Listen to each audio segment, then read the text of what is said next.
Welcome back to CBS Sports HQ on this Monday, your football happy hour. Week 1 almost in the books.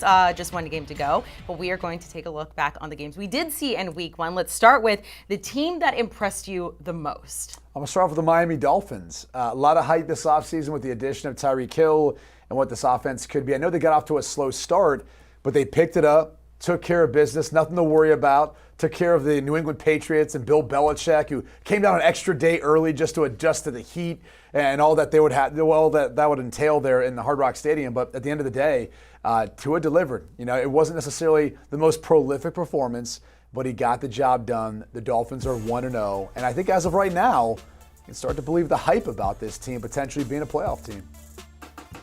Danny, what about you?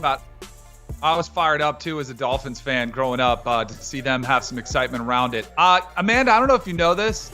I am captain of the Kirk Cousins fan club, so I might be biased in this one, but I'm going to go with the Minnesota Vikings. Aaron Rodgers, even before that game, was calling out all these other teams in the division, thinking like they had a chance, but he always ends up on top, and they have dominated the division the last few years.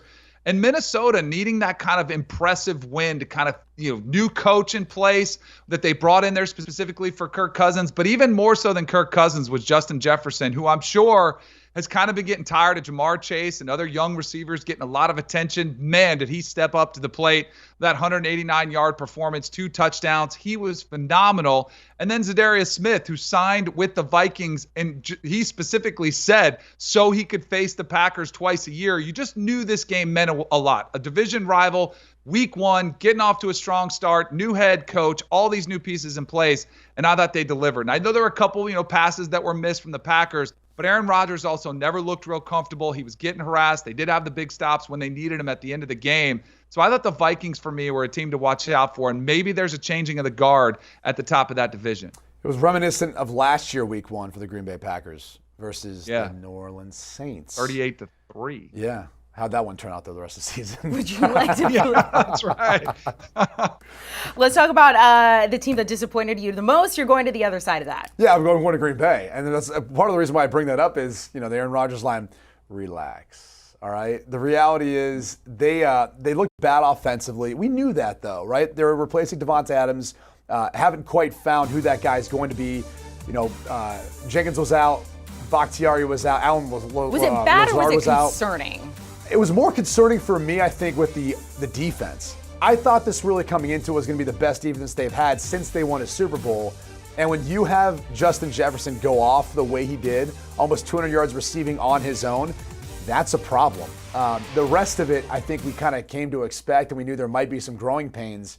I'm not sure if Rodgers can throw a better ball, though, to start the game to Christian Watson that he just dropped. That was a for sure touchdown, unless he hits his head on the goalpost and drops the ball. But the concern for me is the defense. And if they can't improve that side of the ball while they're going through this learning curve with those young wide receivers and new wide receivers on the outside, that could be the concerning part as far as what Green Bay is able to do in the NFC North.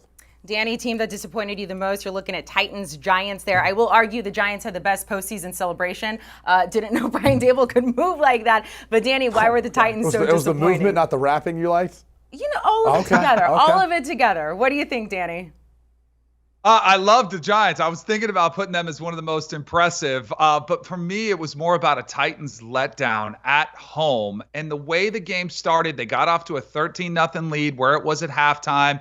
And you just feel like this should be a game that they put a Sharpie as a W in there. And yet they just allowed the Giants to creep back in. They let Saquon Barkley run all over that defense. And then at the end of the game, they actually found their safe. Ryan Tannehill is probably going to get a lot of blame. The Titans fans don't like him because the way the playoffs unfolded last year puts him in a position to win, and they missed the field goal to potentially win the game there. I thought that was a tough loss for Tennessee to come out in I still thought they were the favorite to win the division. I know the Colts are, but I thought the Titans still wouldn't go anywhere. Derrick Henry gets rocked like we haven't seen him get rocked as an NFL player. One of the bigger hits that's out there that went viral during that game, but from Tate Crowder. But it was a disappointing loss to lose like a team like that, blow a lead, come back, and then lose it again with a missed field goal. I look at that one and I say, man, that's rough. But you know what? Brady brings something up when he said Aaron Rodgers like RELAX. I think we could say that to so many different fan bases.